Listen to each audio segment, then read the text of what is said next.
here with some holiday finance tips to keep you out of the red this year and in the green is my girl, my buddy, finance expert, Lynn Richardson.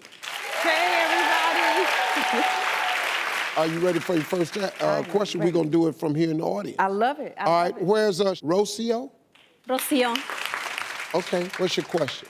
I'm a mom of 4 kids, and every year I go into debt because of Christmas.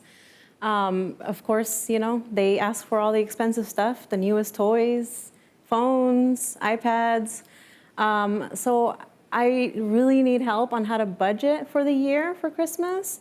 And I'm just curious, how do you set expectations for them? So I'm gonna tell you like this. 'Twas the day after Christmas, and all through the house, every creature was hurting, even the mouse. The toys were all broken, their batteries were dead, and Santa was passed out with ice on his head. And Mama was sad because nobody was near to see the Christmas bill she'd be paying all year. You don't want that to be you. You don't want that to be you.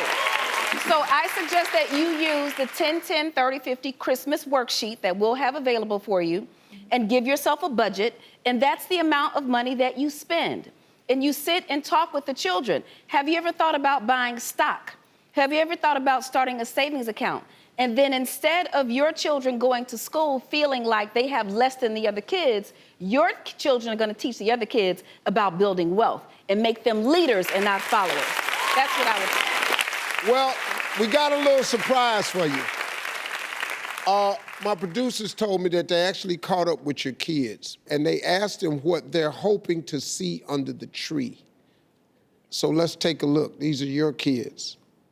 For Christmas, I want an LOL doll, a slime blaster, 2 snowmans, and a guitar. I want a Polaroid camera, a hoverboard, an iPhone X, another LOL doll, 10 LOL dolls. Oh, like a TV, gift cards to Zoomies or Tilly's, and a new iPhone. And candy. And some toys. I want a bass guitar, a new iPhone, a camera, makeup, and a MacBook. That's all. The end. Bye. Oh, there's something else. Did she say an iPhone and a MacBook? What is the cost of buying all these gifts? Thousands of dollars.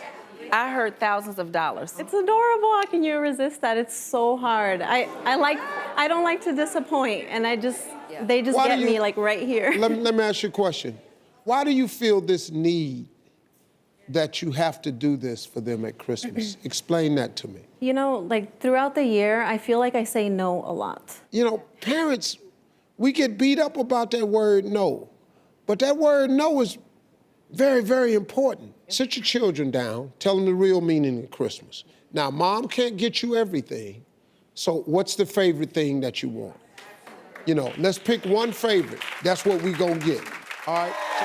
So today, we're gonna help Winter, who says she's strapped for cash and feeling a bit like Scrooge, so she's canceling Christmas. Lynn, what are some of the biggest mistakes that people make when budgeting for the holidays? The biggest thing is people do not have a budget. That's the biggest mistake. So how does this holiday spending, how does that end up affecting your life? I might eat top ramen and go to my mom's house for dinner for a month in January.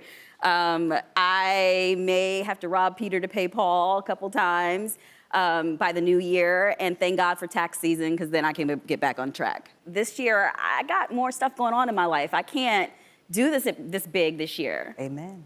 Well, Winter, I looked at your income. You're doing well. You're doing, you know, nicely with your income.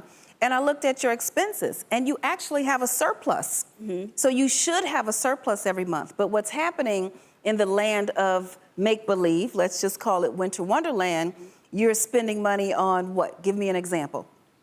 Entertainment. I have singers come and carol. Uh-huh. Mm-hmm. Yeah. Yeah, see, I turn on the iPod. That's what I do. Okay. Right? Yeah, they'd have to listen to Diana Ross, the Supremes, Natalie Cole. You know, that's what they'd have to listen to. Right. So what's happening is you're saying it's just $20. It's just $100. Right. It's just $50. Well, all the it's just is eating up all your wealth. Yeah. Right? Yeah. So you should have a surplus. And the truth is, I want to make people happy, but I don't want to make anybody happier than I make myself. Hello? Yes. Lynn, where can people find extra dollars for the holiday? Well, I always tell people this. When you don't have enough money, there are 3 things that you should do. First of all, everybody should have multiple streams of income. So it sounds like you actually have a business here. I do. Everybody who says you throw great parties, you need to be teaching them how to throw events and charging a fee. And with that fee that you earn, now you can throw the biggest party of the year. Okay. I just change. See, me, I go on and flip the script on them, you know. Y'all got to help me throw these banging parties and then get some more people to chip in. Okay. We going to BYOB. Yes. Everybody bring a bottle. And then everybody going to bring a dish. Yes, absolutely. So I need everybody to bring a dish. Now, you know, just pay attention to who bringing what. And if somebody in the family just can't cook it all, y'all bring Just show ice. up. Yeah. You bring a deck of cards. Yeah, you bring deck of cards and some ice.